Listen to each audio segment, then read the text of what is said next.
Berbagai peristiwa unik, menarik, hingga tragedi terjadi selama sepekan. Rangkaian peristiwa tersebut kami rangkum dalam segmen On This Week malam ini.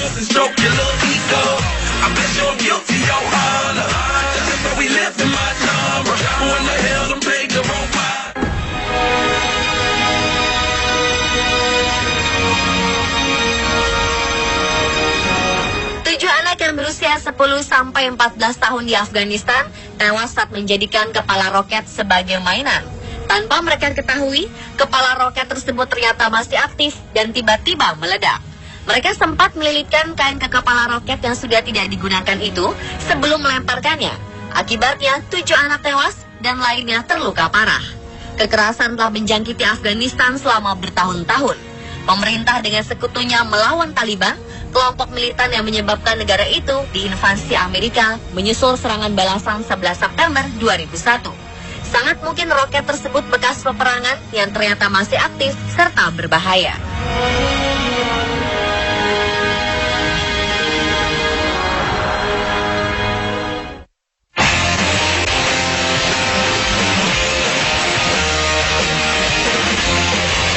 Tentu saja kita tidak dapat menghidupkan kembali orang yang telah meninggal.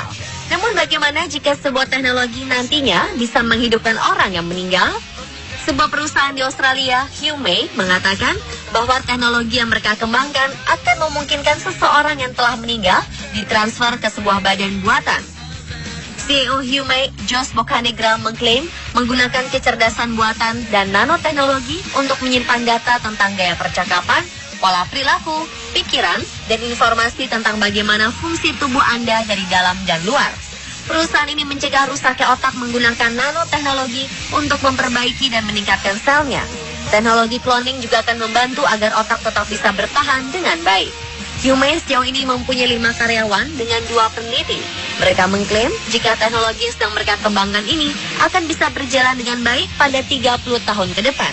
Benarkah?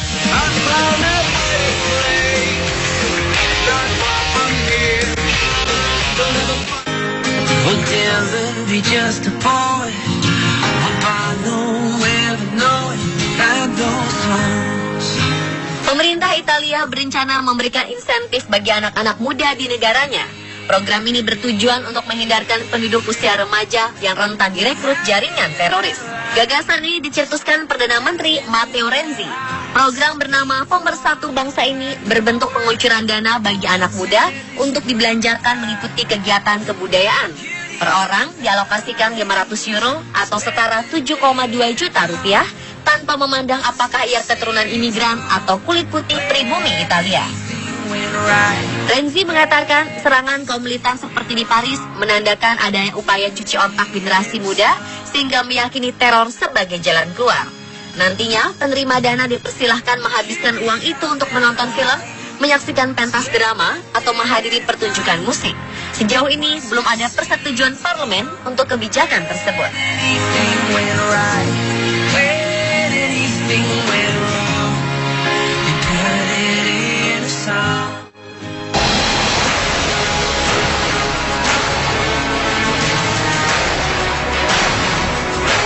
Sebuah jalan di Amerika Serikat belum lama ini mengalami fenomena yang aneh.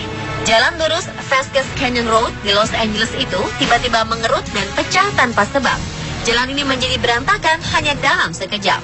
Dugaan sementara mengatakan jika fenomena ini terjadi karena pergeseran lapisan bumi di bawahnya. Kini, Vasquez Canyon Road ditutup tanpa batas waktu untuk menghindari potensi risiko yang tidak diinginkan. Dari beberapa foto yang beredar, jalan tersebut terlihat bergelombang.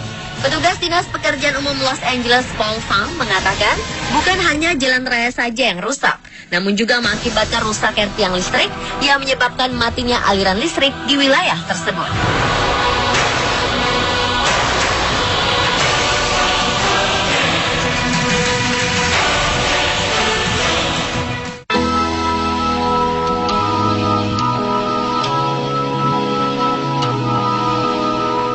Netizen dibuat haru oleh salah seorang kakek difabel yang rela berjualan bunga di tengah hujan lebat demi memenuhi kebutuhan sehari-hari. Kakek berkaki satu dengan tongkat ini adalah warga Filipina. Ia menjual bunga seadanya kepada orang-orang yang ada di jalan. Di tengah derasnya air hujan, ia terlihat berhenti di rambu lalu lintas dan menghampiri setiap kendaraan yang berhenti.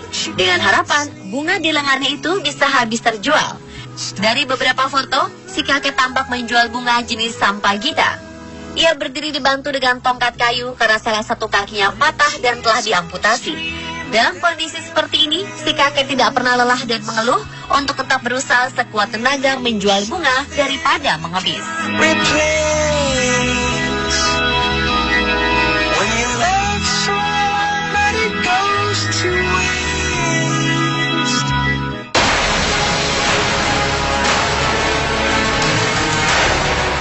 Seorang remaja belia diketahui merawat dengan sabar kedua orang tuanya yang tunanetra. Atas kegigihan remaja bernama Feng Molin, kepala sekolahnya terketuk hingga menggelar donasi amal untuk meringankan bebannya. Feng 13 tahun tinggal bersama sang ayah di barat laut Tiongkok, provinsi Shanxi. Awalnya hanya sang ibu yang mengalami kebutaan sejak ia kecil. Namun pada 2006, sang ayah mengalami hal serupa akibat penyakit meningitis dideritanya. Sejak saat itu, Feng berusaha memenuhi segala kebutuhan orang tuanya secara mandiri, sekaligus mengerjakan pekerjaan rumah yang menjadi kesibukannya selain bersekolah. Karena jarak sekolahnya yang jauh, Feng hanya dapat menemui orang tuanya di akhir pekan saja. Akhir pekan menjadi hari yang penuh tanggung jawab baginya. Mulai dari menyiapkan makan, membersihkan rumah, belanja, menyiapkan kayu bakar, menjadi kesibukannya. Ia sempat mendapatkan tawaran untuk diadopsi, namun ia menolaknya. Ia berkata, kebahagiaannya adalah bersama orang tua. Ia pun berjanji akan belajar giat dan bekerja keras untuk masa depan yang lebih baik bersama kedua orang tuanya.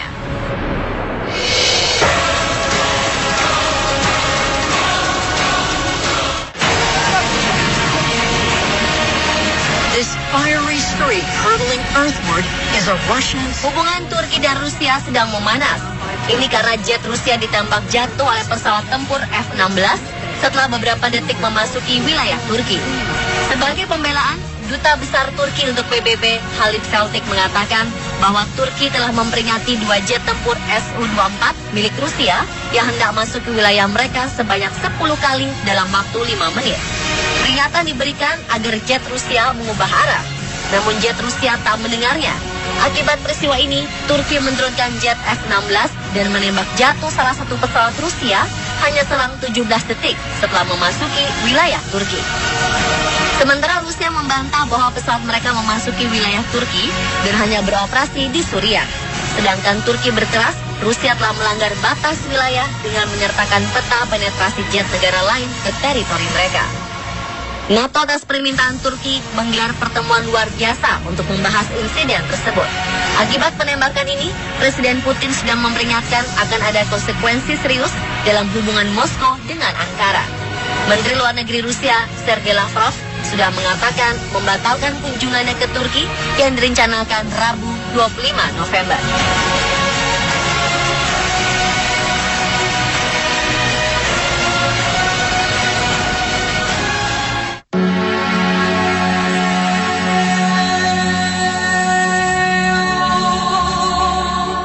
Anak di Kabupaten Ndunga, Papua, dikabarkan meninggal dan hingga kini belum bisa dipastikan apa penyakitnya. Kematian anak-anak yang sebagian besar berusia di bawah 2 tahun ini, menurut dokter yang bekerja di sana, terjadi sejak Oktober 2015. Kematian ini tidak terjadi dalam satu waktu, tapi terjadi sudah sejak 2 bulan lalu. Soal dugaan penyebab kematian, mereka tidak mau berspekulasi. Tim ahli telah dikirim untuk melakukan pengambilan sampel di lapangan. Sampel tersebut akan diperiksa di laboratorium untuk memastikan penyakitnya. Puluhan anak di distrik Mbua, Kabupaten Dunga, dilaporkan meninggal dengan gejala mirip malaria. Namun hasil tes malaria menunjukkan hasil negatif. Kemudian muncul dugaan pneumonia atau radang paru-paru, serta ISPA atau infeksi saluran pernapasan akut.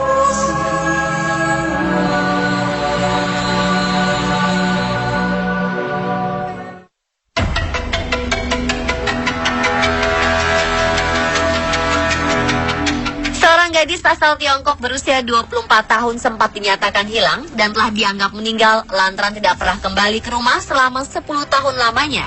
Namun keajaiban datang pada akhir pekan kemarin. Ternyata 1 dekade silam, gadis yang tidak disebutkan namanya ini bukan meninggal, melainkan kabur dari rumahnya di Hengti, Provinsi Zhejiang, Tiongkok. 1 dekade berselang, akhirnya kepolisian setempat menemukan gadis tersebut karena terkena razia memakai KTP palsu. Ia ditemukan di warung internet di kota Hangzhou selepas pulang dari stasiun.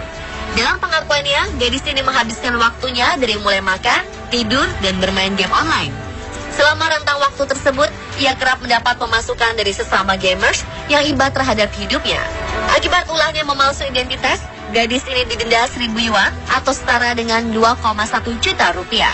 Ia juga diwajibkan memanggil orang tuanya. Pemirsa, itulah rangkaian peristiwa yang terjadi selama sepekan yang kami rangkum untuk Anda.